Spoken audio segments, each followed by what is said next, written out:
संज्ञा।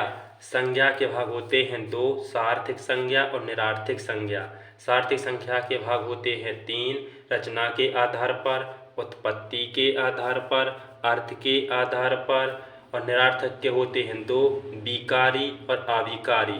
विकारी होते हैं चार प्रकार के, संज्ञा, सर्वनाम, विशेषण और क्रिया।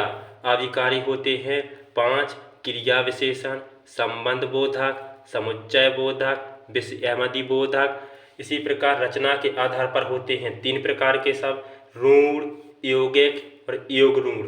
उत्पत्ति के आधार पर होते हैं चार प्रकार के, तत्सम, तद्भव, विदेशी और संकर।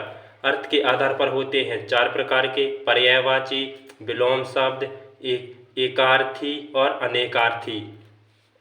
संज्ञा की परिभाषा अपन पढ़ते हैं। सबसे पहले संज्ञा की परिभाषा, किसी व्यक्ति, वस्तु, स्थान या भाव के नाम को संज्ञा कहते हैं।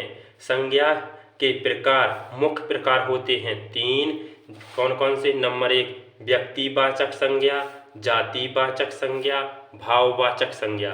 लेकिन जातिवाचक संज्ञा से दो और संज्ञा का निरूपित होता है, समूहवाचक संज्ञा और द्रव्यवाचक। यदि व्यक्तिवाचक संज्ञा कौन कौन से होते हैं?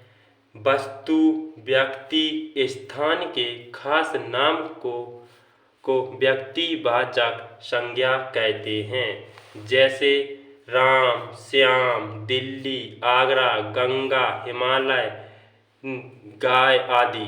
ये क्या होते हैं? व्यक्तिवाचक संज्ञा।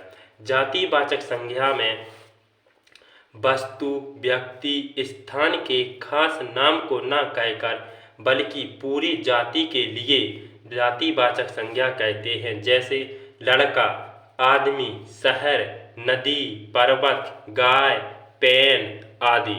इसके बाद आते हैं नंबर तीसरा, भाववाचक संज्ञा, जिसमें भाव स्पष्ट हो रहा हो। जैसे क्रोध, घृणा, ईमानदारी, बुराई, भलाई, बेईमानी, लंबाई आदि। इसके बाद आता है समूहवाचक संज्ञा। चार नंबर पे क्या है? समूहवाचक संज्ञा, समूह को प्रकट करने वाली संज्ञा। जैसे सभा, गुच्छा, संघ, सेना, गिरोह, झुंड, परिवार, समूह आदि। इसके बाद आते हैं आपके पांचवें नंबर पे द्रव्यवाचक संज्ञा।